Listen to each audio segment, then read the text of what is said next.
എല്ലാവർക്കും കർത്താവായ യേശുക്രിസ്തുവിന്റെ നാമത്തിൽ എൻ്റെ സ്നേഹവന്ദനം. ഇന്നത്തെ ദൈവവചന ചിന്ത കൊലോസ്യർക്കെതിരെ ലേഖനം 1-ാം അധ്യായം 27-ാമത്തെ വാക്യം. അവരോട് ജാതികളുടെ ഇടയിൽ ഈ മർമ്മത്തിൻ്റെ മഹിമാധനം എന്തെന്നറിയിപ്പാൻ ദൈവത്തിന് ഇഷ്ടമായി. ആ മർമ്മം മഹത്വത്തിൻ്റെ പ്രത്യാശയായ ക്രിസ്തു നിങ്ങളിൽ ഇരിക്കുന്നു എന്നുള്ളത് തന്നെ. പ്രിയരെ, ഈ ലോകത്തിൽ മനുഷ്യൻ ഏറ്റവും കൂടുതൽ അന്വേഷിക്കുന്നത് എന്താണ്? സമാധാനം, സന്തോഷം, സുരക്ഷിതത്വം, പ്രത്യാശ. പക്ഷെ പലർക്കും ഇതെല്ലാം ഉണ്ടായിട്ടും ഉള്ളിൽ ഒരു വലിയ ശൂന്യതയുണ്ട്.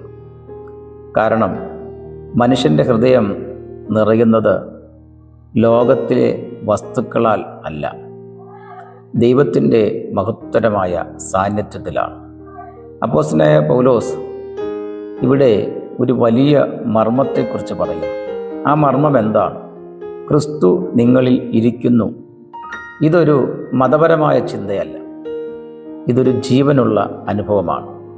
പ്രിയരെ, പഴയ നിയമകാലത്ത് ദൈവസാന്നിധ്യം ദൈവാലയത്തിൽ മാത്രമാണ് അനുഭവിക്കാൻ കഴിഞ്ഞിരുന്നത്. എന്നാൽ ഇന്ന് യേശുക്രിസ്തുവിലൂടെ ദൈവം മനുഷ്യ ഹൃദയത്തിൽ വസിക്കുന്നു. എത്ര വലിയ അനുഗ്രഹമാണത്! ചിലപ്പോൾ നമ്മൾ നമ്മെ തന്നെ വളരെ ചെറിയവരായി കരുതും. എന്നെക്കൊണ്ട് എന്ത് സാധിക്കും? എൻ്റെ ജീവിതത്തിന് എന്ത് വിലയുണ്ട്? ഞാൻ പലപ്പോഴും പരാജയപ്പെടുന്ന ഒരാളല്ലേ. പക്ഷെ ദൈവം പറയുന്നു, നീ ഒറ്റയ്ക്കല്ല, ക്രിസ്തു നിന്നിൽ വസിക്കുന്നു. നമ്മുടെ ശക്തി, കഴിവ് ഇതൊന്നും നമ്മുടെ സ്വന്തമല്ല, നമ്മിൽ വസിക്കുന്ന ക്രിസ്തുവാണ്. ഒരു വീട് വൈദ്യുതി ലഭിക്കുമ്പോൾ ആ വീടിനുള്ളിലെല്ലാം പ്രകാശം കടന്നു വരുന്നത് പോലെ ക്രിസ്തു ഹൃദയത്തിൽ വസിക്കുമ്പോൾ ജീവിതം പ്രകാശമുള്ളതായിത്തീരുന്നു. നിരാശയുള്ളവൻ പ്രത്യാശ കണ്ടെത്തുവാനിടയാകുന്നു. ഭയപ്പെടുന്നവൻ ധൈര്യം കണ്ടെത്തുന്നു. തകർന്നവൻ ആശ്വാസം കണ്ടെത്തും. കാരണം മഹത്വത്തിൻ്റെ പ്രത്യാശ നമ്മിൽ ജീവിക്കുന്നു. പ്രിയ സഹോദരങ്ങളെ, ഇന്നത്തെ ലോകത്തിൽ പലരും പുറമേ ചിരിക്കുന്നുവെങ്കിലും ഉള്ളിൽ വലിയ വേദനകൾ അനുഭവിക്കുന്നവരാണ്. പലർക്കും പണമുണ്ട്, പക്ഷേ സമാധാനം ലഭിക്കുന്നില്ല. സുഹൃത്തുക്കളുണ്ട്, പക്ഷേ ഹൃദയത്തിൽ ഒരു വലിയ ശൂന്യത. അത്തരം മനുഷ്യർക്കുള്ള ഉത്തരമാണ് യേശുക്രിസ്തു ഹൃദയത്തിൽ വരുമ്പോൾ ജീവിതം മാറുന്നു എന്നുള്ളത്. സാഹചര്യങ്ങൾ എല്ലാം ഉടനെ മാറണമെന്നില്ല, പക്ഷേ ഹൃദയത്തിന് വലിയ മാറ്റമുണ്ടാകും. കാറ്റും കൊടുങ്കാറ്റും ഉണ്ടായാലും ഉള്ളിൽ ഒരു വലിയ സമാധാനമുണ്ടാകും. കാരണം ക്രിസ്തു നമ്മിൽ ഇരിക്കുന്നു. ഇന്ന് ദൈവം നമ്മോട് ചോദിക്കുന്നു, എൻ്റെ ഹൃദയത്തിൽ എനിക്ക് ഒരു സ്ഥാനമുണ്ടോ? യേശു വെറും അധരങ്ങളിലെ വിശ്വാസമാകരുത്, അവൻ ഹൃദയത്തിലെ രാജാവാകണം. പ്രിയരെ, ഈ വചനം നമ്മെ 3 കാര്യങ്ങൾ പഠിപ്പിക്കുന്നു. ഒന്നാമത്, ക്രിസ്തുവില്ലാതെ മനുഷ്യഹൃദയം ശൂന്യമാണ്.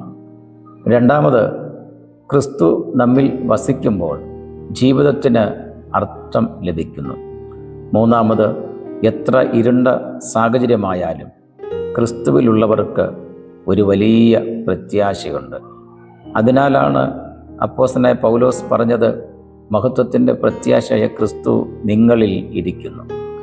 ഈ പ്രത്യാശ ഒരിക്കലും ലോകത്തിന് നൽകാൻ കഴിയുന്നതല്ല. ഈ സമാധാനം മനുഷ്യർക്ക് നൽകാനും കഴിയുന്നതല്ല.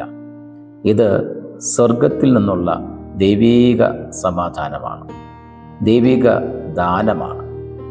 അവസാനമായി നമ്മുടെ ഹൃദയം യേശുവിന് നമുക്ക് തുറന്നു കൊടുക്കാം. നമ്മുടെ ഭയങ്ങളും ഭാരങ്ങളും കണ്ണുനീരും ആ കർത്താവിൻ്റെ പാദങ്ങളിൽ സമർപ്പിക്കാം. കാരണം നമ്മിൽ വസിക്കുന്ന ക്രിസ്തു പരാജയപ്പെടുന്നവനല്ല, അവൻ ജീവനുള്ള ദൈവമാണ്.